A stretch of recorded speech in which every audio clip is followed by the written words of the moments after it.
There are wide-ranging estimates for U.S. troop deaths, for U.S. troop injuries, for the number of innocent Iraqi civilians that were killed or injured, but our figures are about $1 trillion, if not far more than that, in terms of spending. So can you make the best case for why this operation is regarded by some people as a success? Well, I think it all comes down to how much value you put on removing Saddam Hussein from power. And there are some people, even to this day, who, even though they're the same people who said the war would be a cakewalk, would cost $50 billion, would cost $200 billion, would be paid for by Iraqi oil revenues, all the things that they said, they would come back and say it's still worth it. It's still worth $1 trillion spent, and probably close to $3 trillion when all the costs factor in over many, many years, care for the wounded soldiers. They would claim that the number of casualties in the grand scheme of things, either both American casualties and Iraqi casualties, are modest relative to other wars that the United States has fought, or relative to what Saddam did to his own people, or relative to the Iran-Iraq War. I just think that entire discussion is absurd and a little offensive. The fact remains that they sold the war on the basis that it was going to be cheap, inexpensive, that the most important phase of the war would be a brief combat period, that Saddam would be replaced quickly by a friendly person, Democrat supposedly, someone who was a friend to the United States but also represented the wishes of the Iraqi people, and that there would be no need for a long-term U.S. presence. It was absurd for anyone to believe that argument, and especially for people who knew about Iraq, who knew about the region, who knew about basic human nature, that when you are an ethnic minority and you are protected by Saddam Hussein or people like him, you fear what comes after, and appropriately so. The worst violence in Iraq was violence by Shiite militias against Sunnis. Horrible reprisals, just vicious slaughter and intimidation. And many people, frankly, anticipated this, but they were not listened to.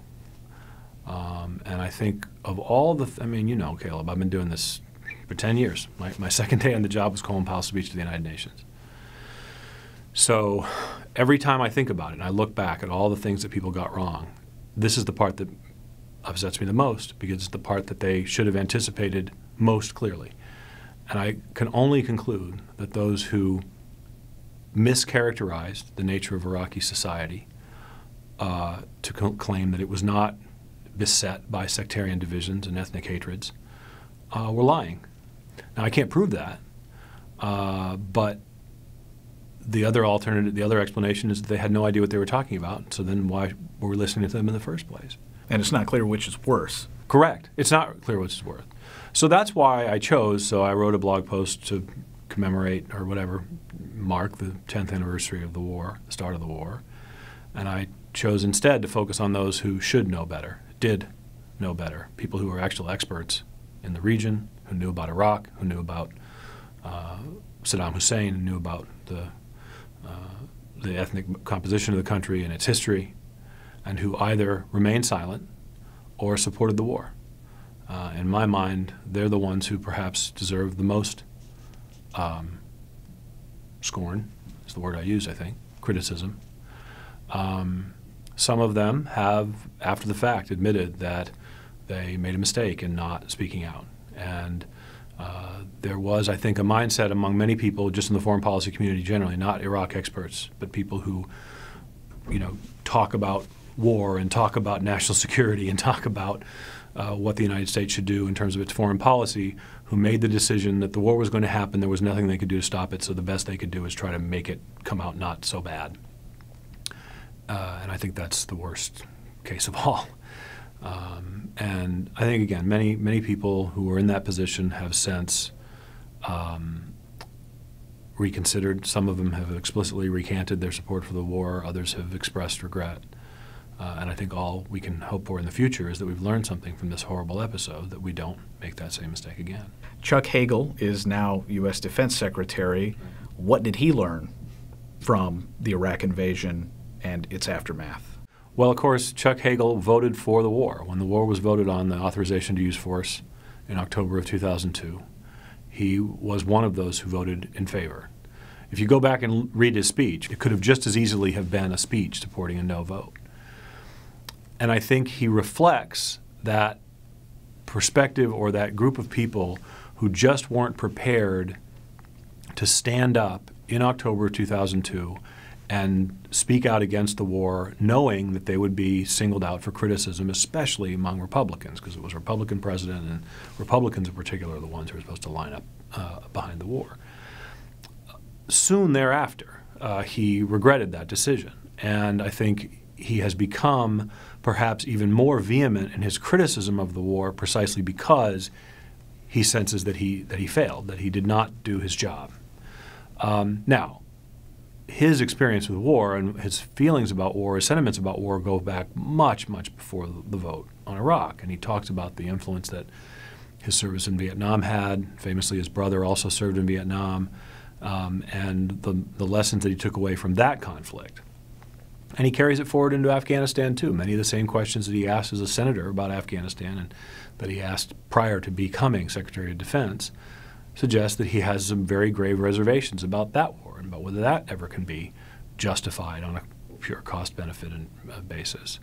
The bottom line is this. You only place U.S. troops in harm's way when it is absolutely essential to U.S. national security, when there is a clear and achievable military mission, when you have public support for the mission, and when it's the last resort, when we've exhausted all their options. And he understands that. He has said that. But incredibly, you look at the way he was treated in the nomination process, and even before that, to even ask such questions just invites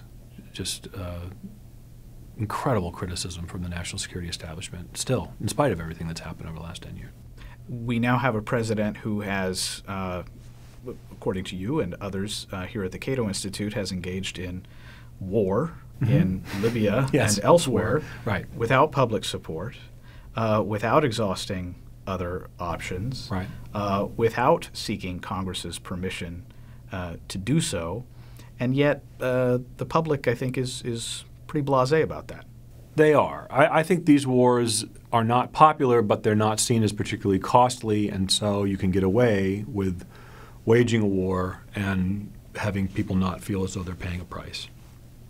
That's one of the that's one of the drawbacks of relying on technology that does not expose our troops to great risk, does not expose certainly American citizens to great risk. But it does continue the march in the direction of the unfettered executive that can do pretty much whatever it wants, does not have to go to Congress to authorize such things. It has the power.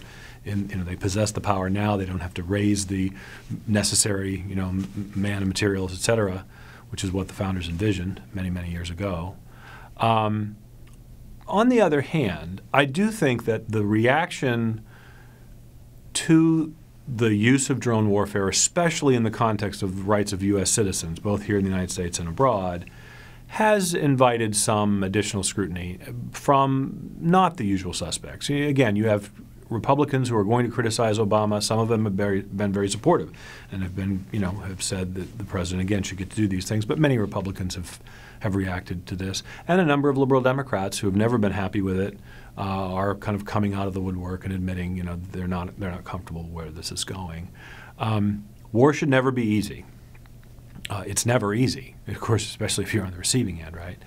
But the fact remains the United States is capable. We have the capability to launch major military operations against any country in the world at minimal risk to the United States itself, to the American people, and only slightly greater risk to the U.S. troops that are involved. And that's the reality of the wars we're in. And I think, if anything, because there is this disconnect between what the public pays and what we're engaged in around the world, which is why I think, as a matter of principle, members of Congress should assert their authority more forcefully than they have up to this point.